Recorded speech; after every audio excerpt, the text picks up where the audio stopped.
এই সমস্ত জামাত টামাতের পেছনে পড়িস না রে বাঙালি মুসলমান। এই জামাত জামাত জামাত জামাত করে করে যারা চিল্লাইতেছে এরা হলো মানুষরূপী মুনাফিক, বেঈমানের বড় দালাল। যারা ইসলাম চায় না কিন্তু জবান ইসলামের গান গায়, নাম দিছে আহমদিয়া মুসলিম জামাত, কাদিয়ানীর দল, এরে নবীর উম্মতের দল। এই দেশে হিন্দু থাকবে, বৌদ্ধ থাকবে, খ্রিস্টান থাকবে, যারাই থাকবে কোনো বাধা নাই, আমগো কোনো বিরুদ্ধে কথাও নাই। তবে হিন্দু তুমি হিন্দুর ব্যানার লাগায় থাকো, 12 মাসে 13 পূজা করো, বাধা নাই। খ্রিস্টান তুমি তোমার ধর্মের ব্যানার লাগায় থাকো, বাধা নাই। কিন্তু ইসলামের উপরে যদি আক্রমণ করো, এই দেশের মুসলমান এক বিন্দু ছাড় দিতে রাজি হবে না। ভাইরা আমার, এখন ইবাদত করবো কার? হ্যাঁ, কিন্তু এতগুলো শয়তান যদি আমারে ধোকা দেয়, কই যাই? নামাজের মধ্যে, এই জন্য নামাজের দাঁড়াইয়াও দোকানের টেনশন, নামাজের মধ্যে দাঁড়াইয়াও আমার দুনিয়ার টেনশন।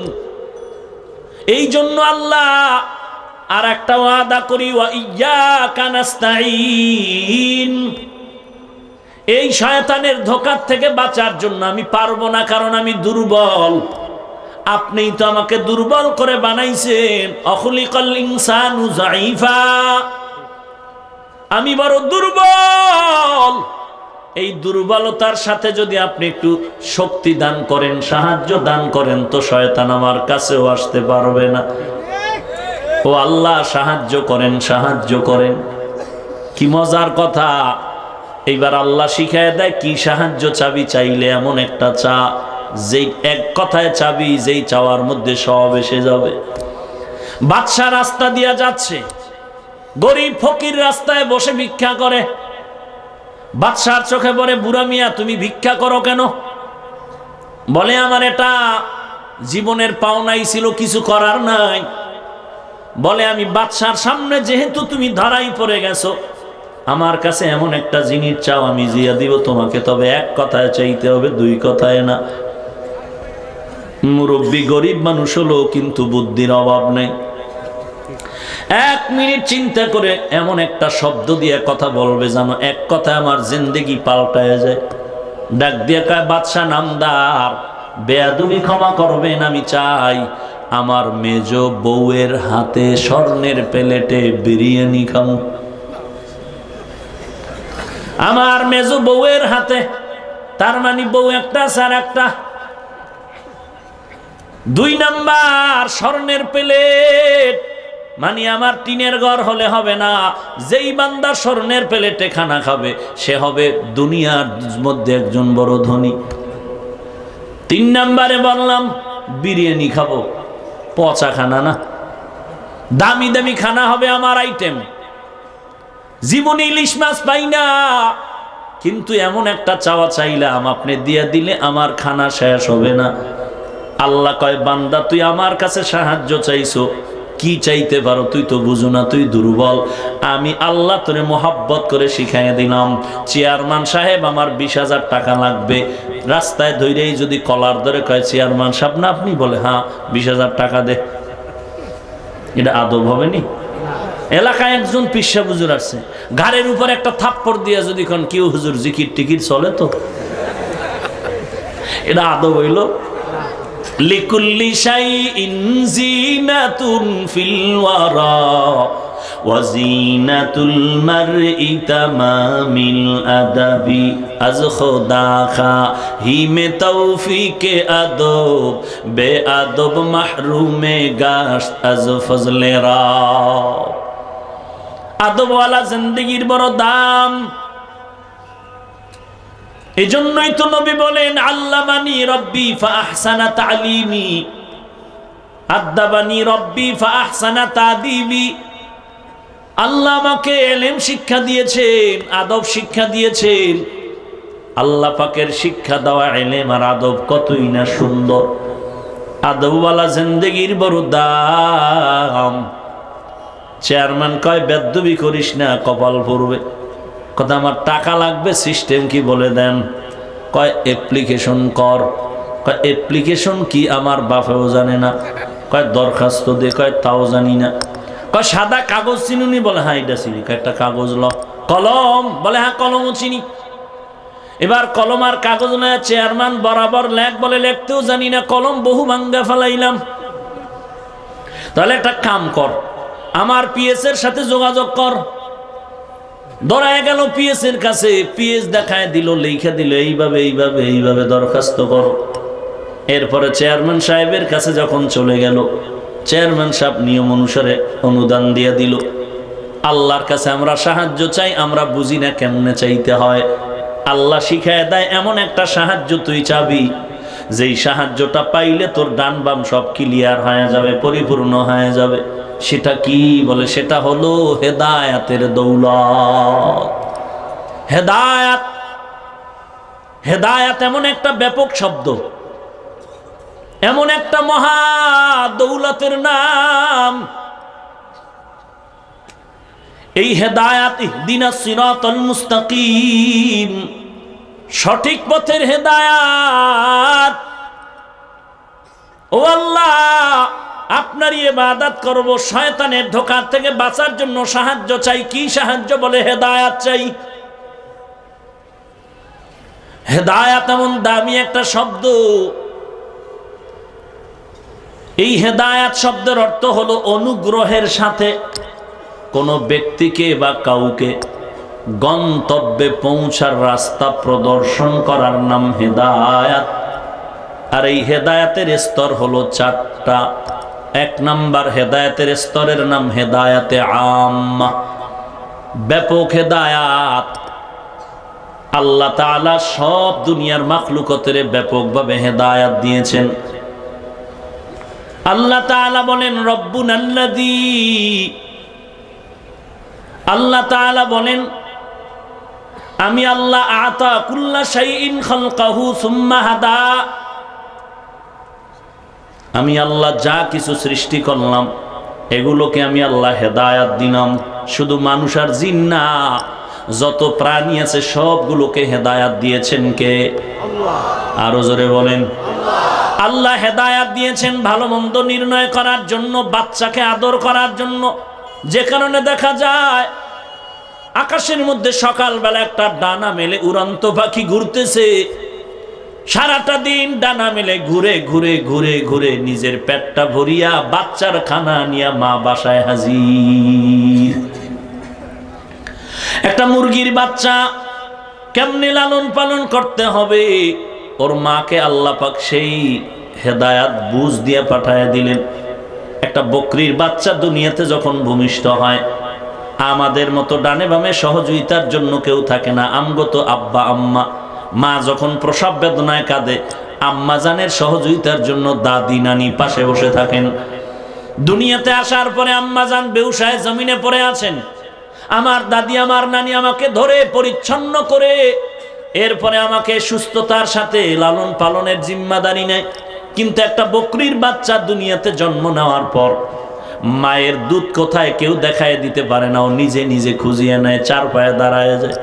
যখন দেখে মায়ের ওলানটা শক্ত, কেমনে দুধ পান করবে, দুধ আসে না, ডাক্তারের কাছেও যাইতে হয় না। আল্লাহ তাকে এমন বুঝ দিয়ে দিলেন যে মাথাটা দিয়া মায়ের ওলানে 2-3টা জোরে যদি আঘাত করি, দুধের ওলানটা নরম হয়ে যাবে, দুধ চলে আসবে। বাচ্চাটা 2-3টা আঘাত করা মাত্র ওলানটা দুর্বল হয়ে যায়। জিহ্বাটা লাগানো মাত্র বকরির বাচ্চা মায়ের দুধ পান করে পেট ভরে ফেলে।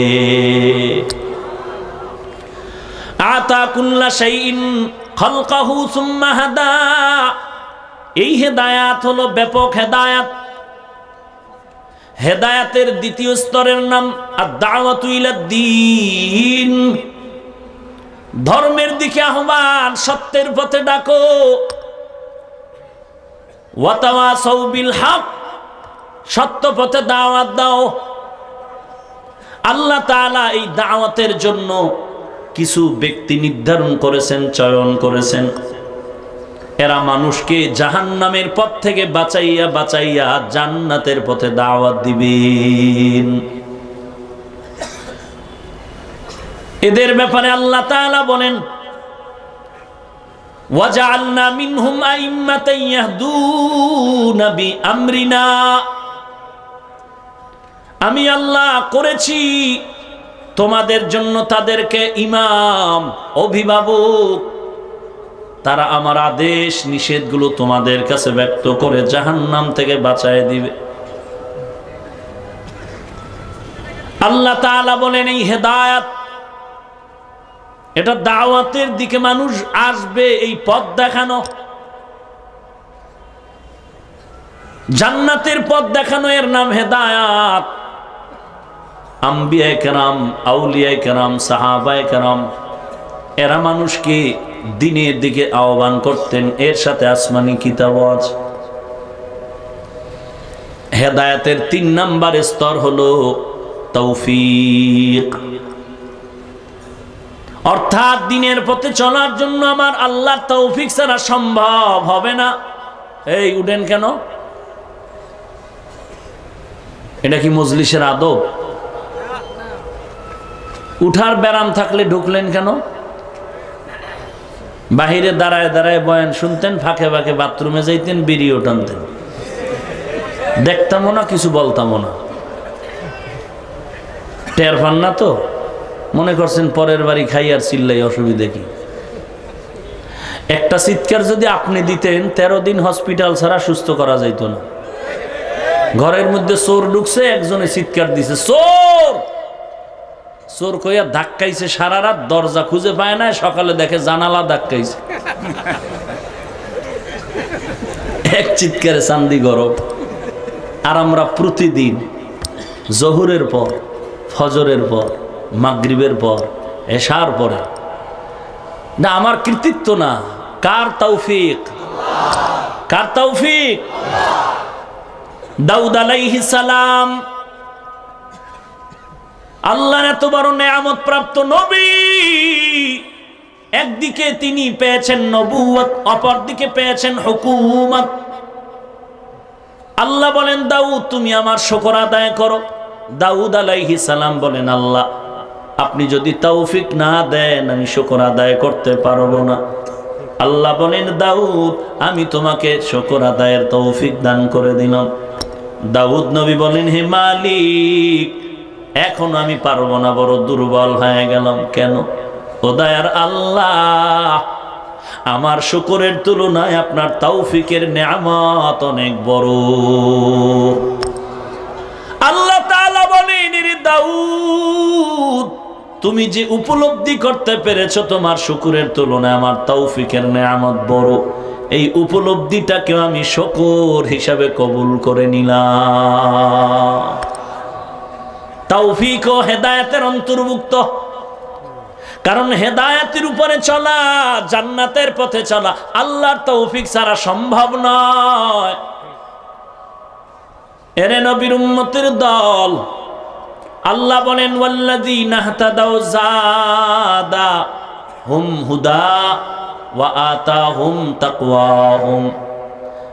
আল্লাহ তাআলা বলেন যারা মোটামুটি দ্বীনের উপরে চলতেছে, হেদায়েতের উপরে, আমি আল্লাহ পাক আরো হেদায়েত তাদের বাড়ায় দেই। এটা আমার আলাদা একটা তৌফিক, মানে মর্যাদা বাড়াইতেছি, ক্লাস বাড়াইতেছি, নাম্বার বাড়াইতেছি।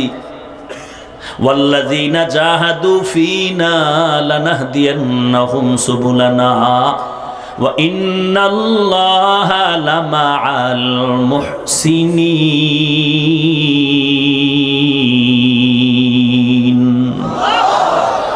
ওয়াল্লাযীনা জাহাদু ফীনা আই ফি তালাবি মারদাতিনা, যারা চেষ্টা করে আল্লাহর সন্তুষ্টি অর্জন করার জন্য, লানাহদিয়ান্নাহুম সুবুলানা আই লানুবাসসিরান্নাহুম তুরুকানা, আমি আল্লাহ অবশ্যই তাদের জন্য হেদায়েতের রাস্তা একটা না, সুবুলানা অনেক রাস্তা খুলে দেই।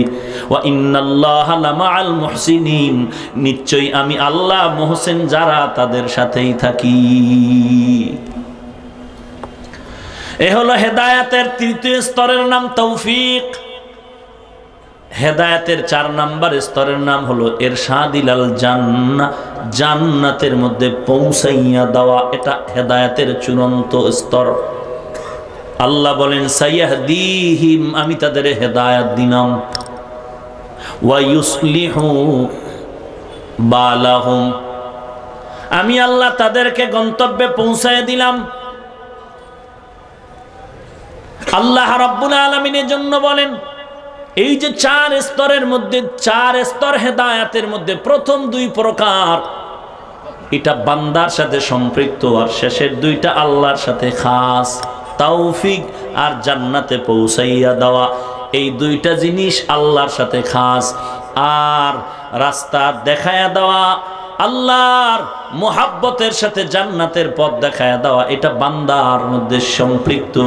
এজন্য আল্লাহ কোরআনের এক আয়াতে বলেন, ইন্নাকা লা তাহদি মান আহবাবতা ওয়ালাকিন্নাল্লাহা ইয়াহদি মান ইয়াশা।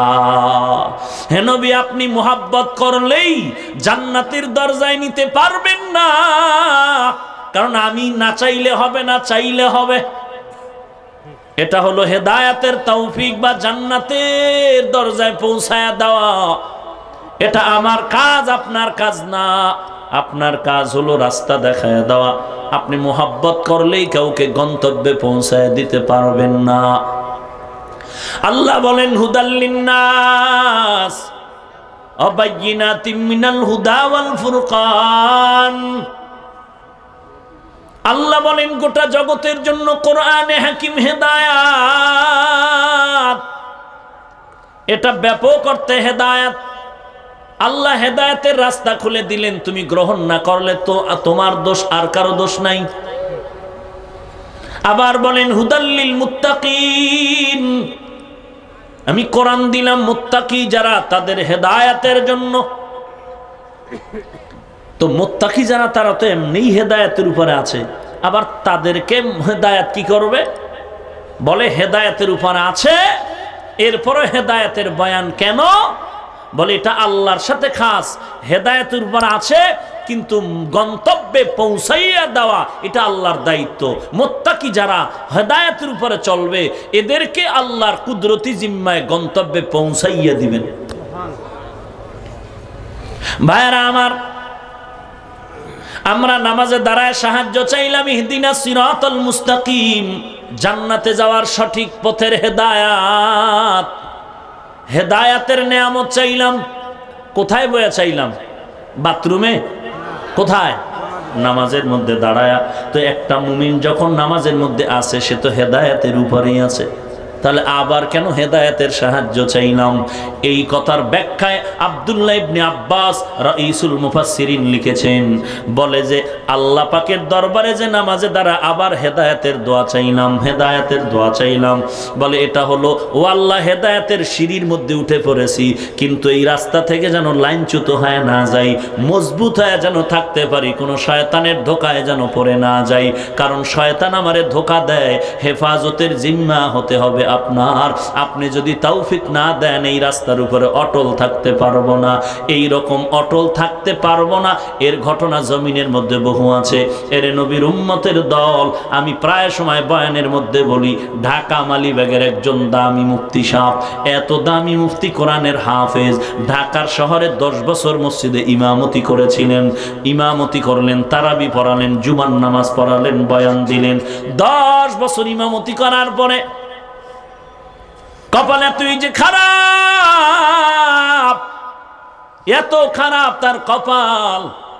এত বড় দামি মুফতি সাহেব, কোরআনের হাফেজ, এখন তিনি কোরআনের আয়াত আর হাদিস পড়ে পড়ে বলে, আল্লাহর এই অন্যায়, নবীজির এই অন্যায়। মুসলমানের জুতার বাড়ি খাওয়ার ভয়ে বান্দা ভারত গিয়ে পালাইছে, ওখানে বয়ে বা লাইভে এসে এসে এরপরে এই কোরআন হাদিসের নাস্তিকতার বেড়াজালে বক্তব্য দিচ্ছে। এর কারণটা কি? হেদায়েতের উপরে থাকিয়াও অটল থাকতে পারে না।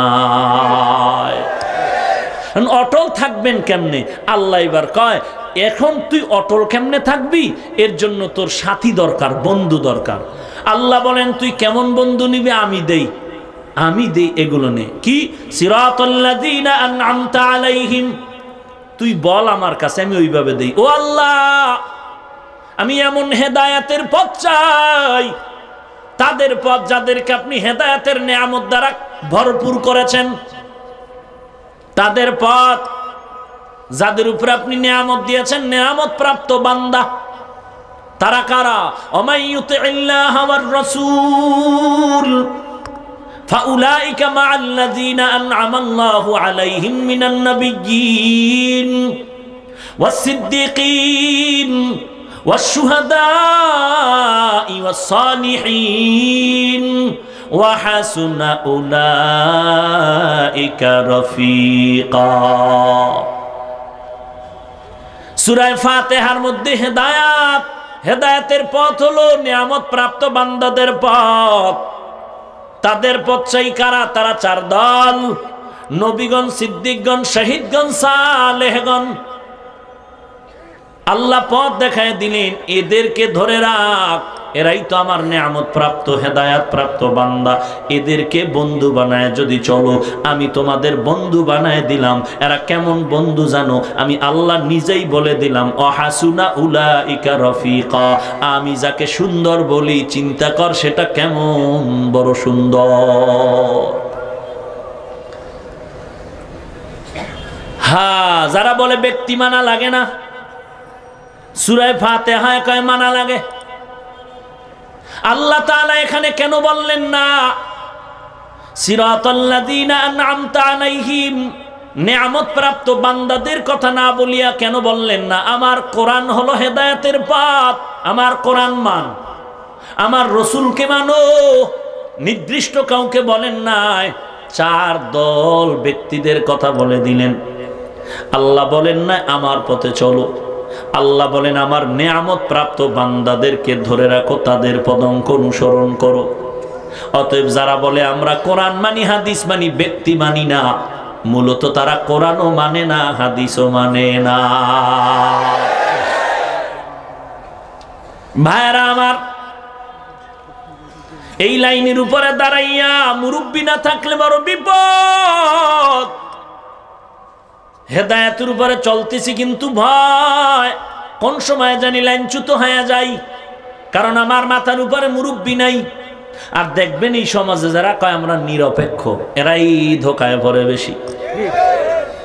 আহলে হাদিস ভাইয়েরা একদিনে কয় ভাই যান আপনি তো নিরপেক্ষ, বলে হ্যাঁ ধন্যবাদ, আমার এই দুইটা বই পড়েন। তো ঠিক আছে, যেহেতু নিরপেক্ষ দাও পড়ি। মাঝবান্ডারের একজনে কয় আপনি নিরপেক্ষ না? কয় অবশ্যই। এই বইটা পড়েন, ফ্রি ফ্রি। চরমনে আলারা বলে ভাইজান আপনি নিরপেক্ষ ব্যক্তি, বলে হ্যাঁ ধন্যবাদ, আমার এই বইটা পড়েন ফ্রি। কয় ফ্রি, অসুবিধা কি? পড়তে থাকি, যেহেতু আমার কোনো দল নাই, কোনো মতামত নাই, আমি সবার সাথে আছি, তো সবার বই দাও।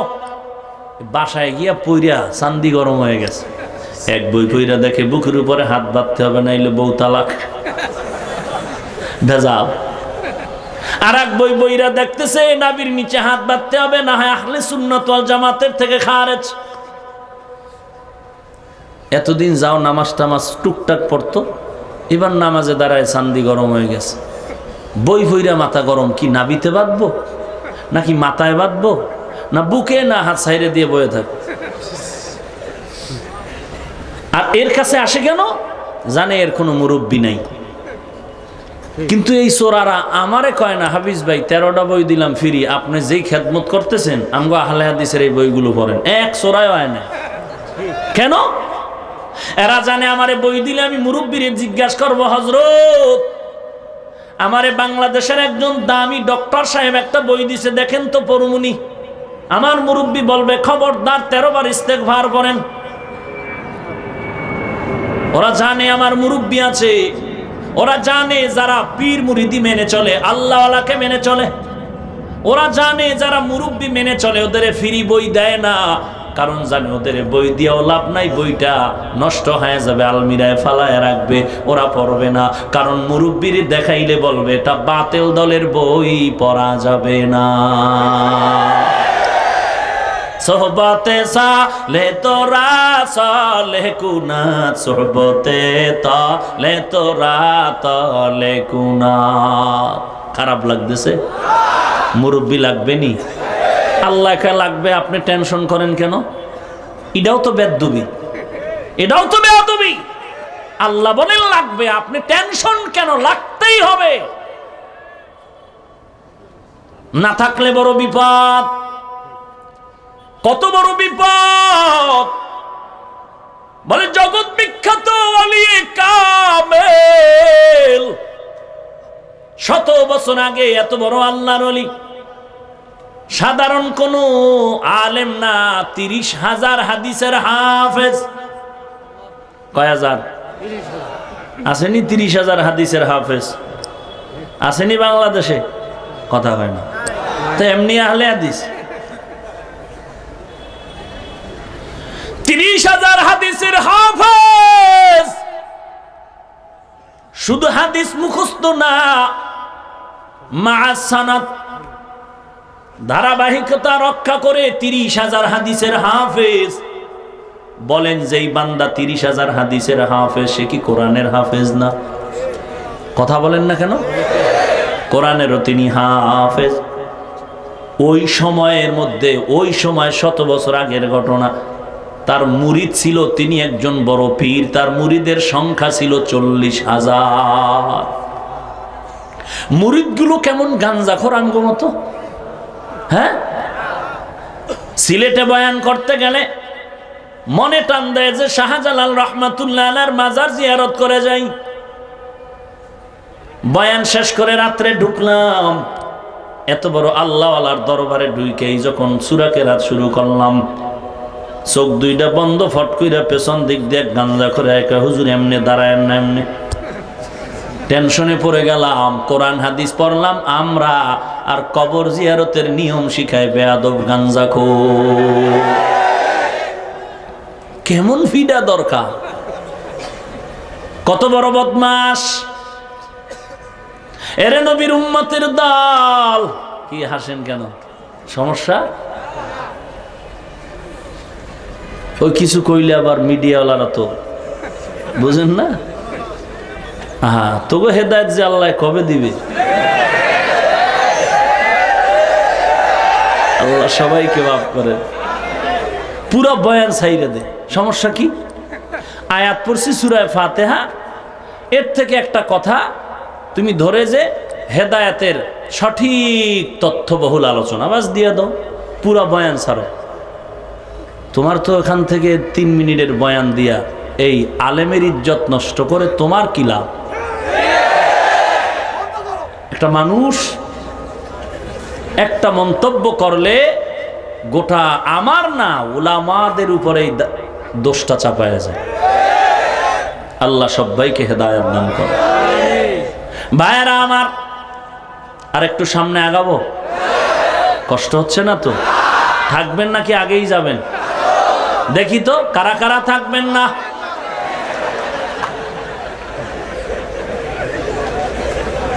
সবার হুশ আছে বোঝা যায়। আল্লাহ সবাইকে কবুল করে।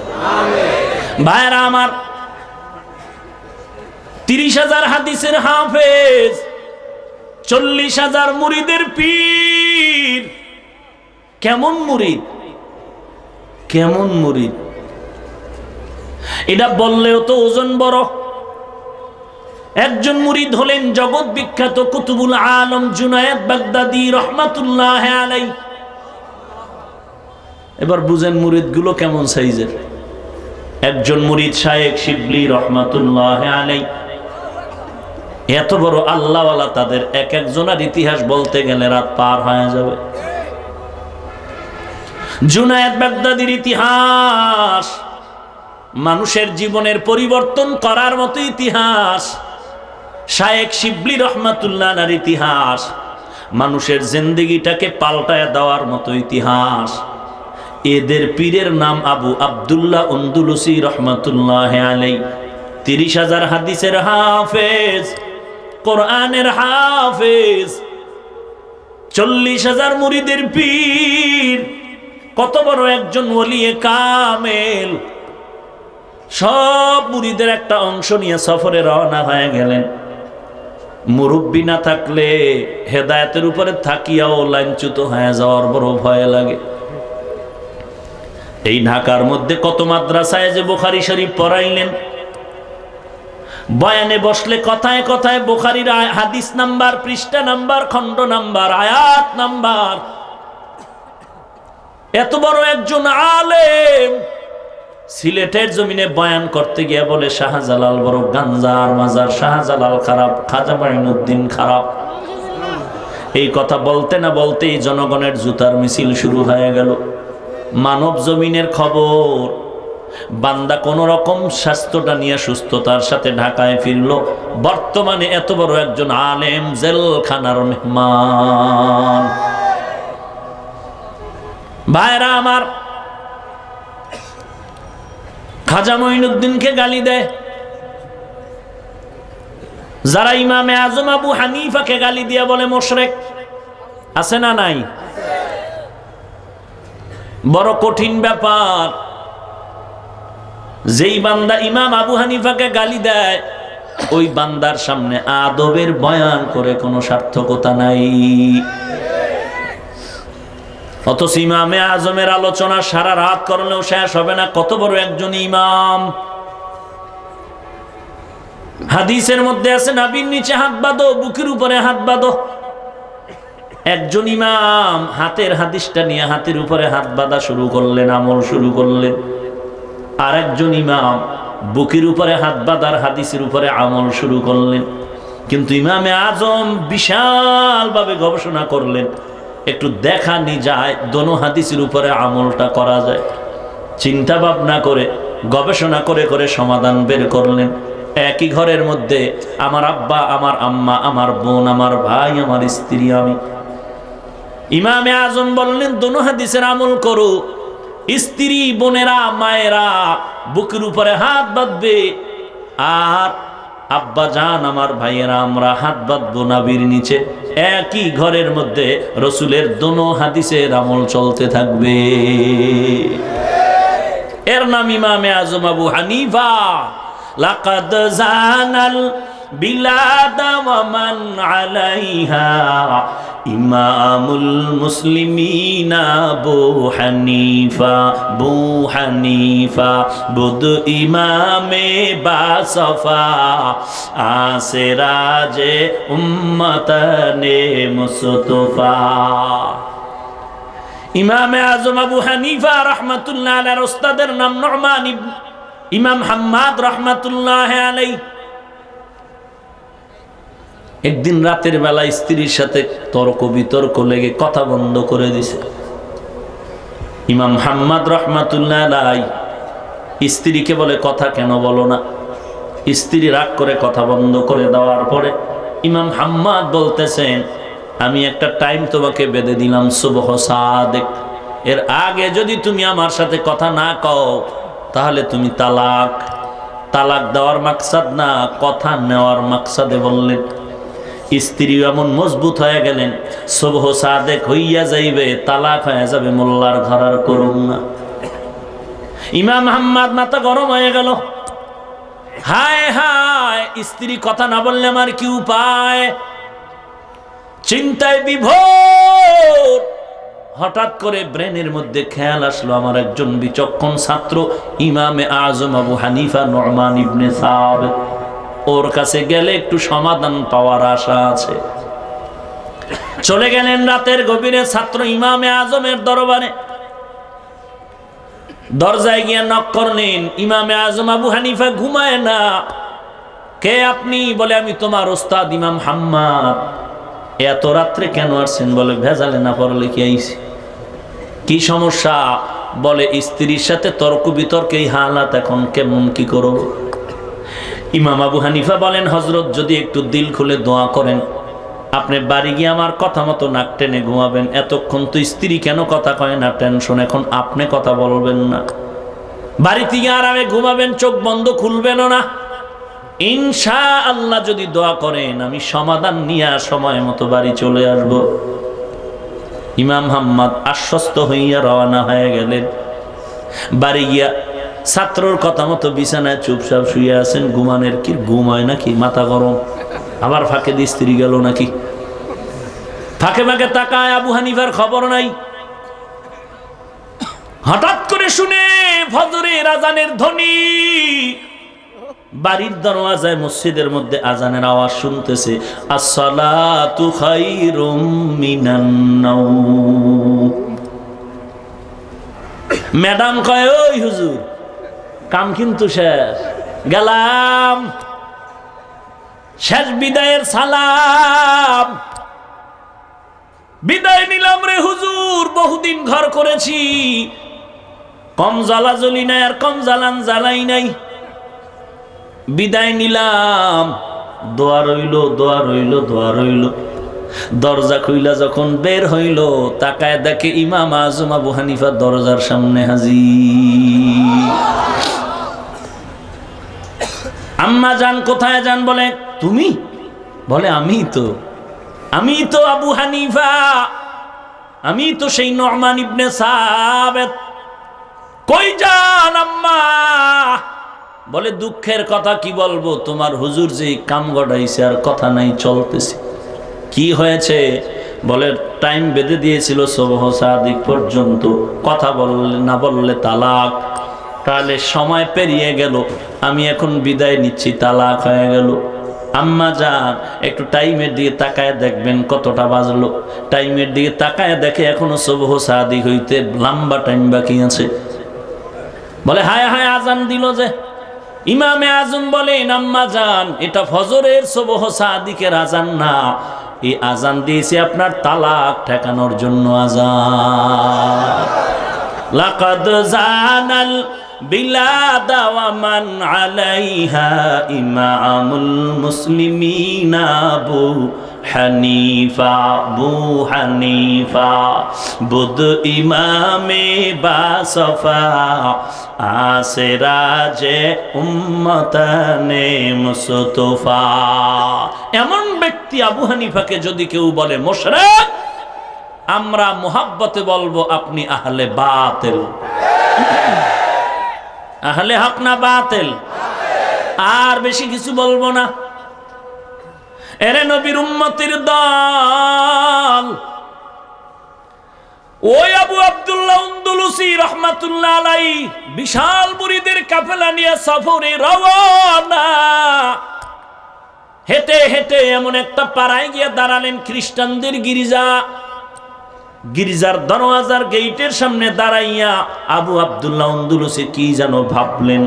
এরপরে ওখান থেকে চললেন, আর একটু সামনে গিয়া একটা গ্রাম এলাকায় গিয়ে তাকায় দেখেন এলাকার সুন্দরী মেয়েরা পানির কূপ থেকে পানি নিয়ে ঘরে যায়।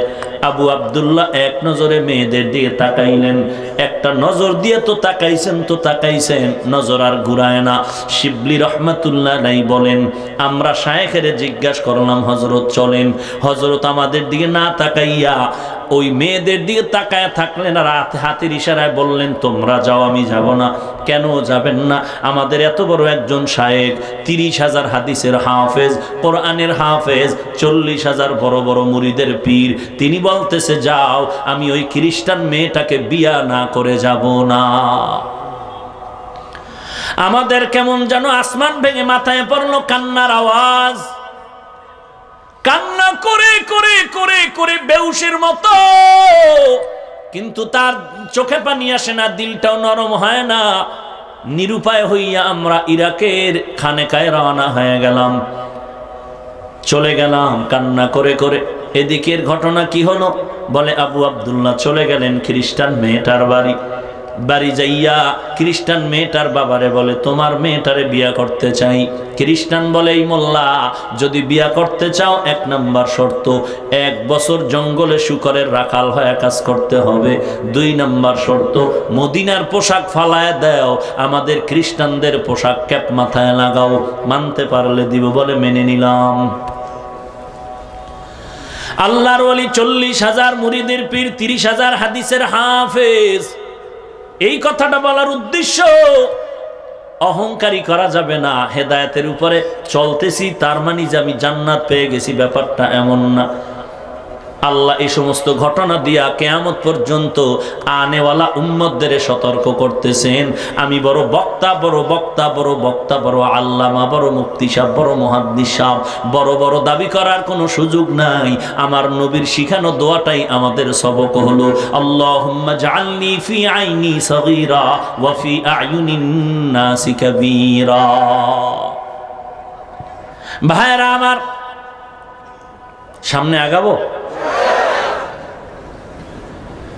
আল্লাহর ওলি শর্ত মেনে নিয়ে মদিনার পোশাক ফালাইয়া খ্রিস্টানদের পোশাক নিলেন, জংলায় চলে গেলেন, শুকরের রাখাল হয়ে গেলেন। দীর্ঘ কয়েক মাস অতিবাহিত হওয়ার পর শিবলি রহমাতুল্লাহ আলাইহি বলেন, আমরা আবার আমাদের শায়েখের আনার জন্য রওনা। এলাকায় আইসা দেখি খবর নাই, কেউ চিনে না। খুঁজতে খুঁজতে জঙ্গলের মধ্যে আমরা গেলাম, গিয়ে দেখি একটা ক্যাপ মাথায় দেওয়া, হাতের লাঠির উপরে ভর করে দাঁড়িয়ে আছে, সামনে শত শত শুকরেরা জঙ্গলের মধ্যে বিচরণ করতেছে। আমরা পায়ে পড়ে আবার বললাম, হযরত চলেন। ইরাকের খানেকা এতিমের মতো কান্নার আওয়াজ। শিবলি রহমাতুল্লাহ আলাইহি বলেন, আমাদের কান্নায় যেন গাছের পাতাও পানি ঝরতেছে, এমনকি শুকরের চোখেও পানি ঝরতেছে, কিন্তু আমাদের শায়েখের চোখে পানি আসতেছে না, দুর্বল হয়ে আছে। আমরা এইবারও নিরুপায় হইয়া ইরাকের পথে যখন রওনা হতে চললাম, হাঁটতেছি আর কাঁদতেছি আর আল্লাহর দরবারে বলতেছি, ও দয়ার মালিক, মেহেরবানি করে আমাদের হযরতের হেদায়েতের পথে ফিরাইয়া দেন। কেমন তাদের আদর্শ! আর আমরা একটু তিল পাইলে ওস্তাদ নাকি আমার পীর সাহেব নাকি আমার মোহাব্বতের হুজুর, আমার ইমাম সাহেব চিন্তা করি না, একটু তিল পাইলে মুসলমান তাল বানাইতে দেরি করি না। এই হলো স্বভাব।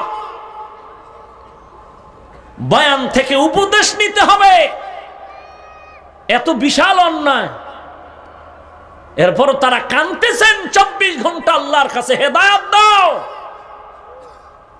আর আমরা তিলকে তাল বানাইয়া সমালোচনার ঝুরি বানাই। 1.5 কেজি বাদাম শেষ এক হুজুরের সমালোচনায়, 3 কেজি চানাচুর শেষ। ঘড়ির দিকে তাকাইয়ে দেখে ফজরের নামাজের সালাম ফিরাইছে, গীবত চলতেছে। আছে না নাই? কসাসুল আউয়ালিন মাওয়াইজুল আখিরিন, অতীতের ইতিহাস, পরবর্তী যারা তাদের জন্য বড় উপদেশ। শিবলি বলেন, আমরা কান্না করে করে করে করে বুকটা ভাসাইয়া রাস্তায় হাঁটি, ইরাকের খানেকার দিকে যাই। হঠাৎ করে তাকাইয়া দেখি ওই রাস্তার অনেক দূর সামন দিক থেকে রাস্তার পাশে পানির কূপ। ওই পানির কূপ থেকে গোসল করে আমাদের শায়েখ করতেছেন আর কালেমায়ে শাহাদাতের আওয়াজ দিতেছেন আর বলে, শিবলি তাড়াতাড়ি আমারে, বস্ত্র নাই কাপড় নাই, আমারে তাড়াতাড়ি কাপড় দাও। আমরা দৌড়াইয়া কাপড় দিয়ে তারে আবৃত করে নিলাম। এরপরে কান্না মাখা অবস্থায় তারে ইরাকের খানেকায় চলে গেলাম।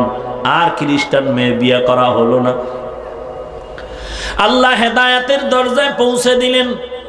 ইরাকের খানেকায় আমাদের শায়েখরে নিয়ে স্বাভাবিক হালাতে কিছু প্রশ্ন করলাম, শায়েখ এই হালাত কেন হলো আপনার জানা আছে কিনা? বলে হ্যাঁ। কি হয়েছিল? বলে, আমি যে যাওয়ার পথে খ্রিস্টানদের গির্জার সামনে দাঁড়াইয়া আমি একটু অহংকার ভরে বলেছিলাম, তোরা সবাই জাহান্নামী, আমি জান্নাতি, আমার মতো ভালো আর কেউ নাই। এই যে একটু অহংকার ভাব নিয়েছিলাম, এই হঠাৎ করে তাকায় দেখলাম আমার কলবের থেকে একটা নূরের আলো বের হয়ে গেল। আমার কলব থেকে নূরের আলোটা বের হয়ে গেল। এরপরে কি হয়েছে আর বলতে পারি না। শিবলি বলেন, আমরা প্রশ্ন করলাম, হযরত আপনি কোরআনের হাফেজ? বলে হ্যাঁ। ওই সময় কতটা আয়াত আপনার স্মরণ ছিল? বলে একটা আয়াত তো আমার মনে ছিল না, তবে একটা আয়াত আমার মনে পড়ে, যেটা ছিল মান ইয়াহদিল্লাহু ফাহুয়াল মুহতাদ ওয়া মান ইউদ্লিল ফালান তাজিদা লাহু ওয়ালিয়াম মুরশিদা। আপনি তো 30,000 হাদিসে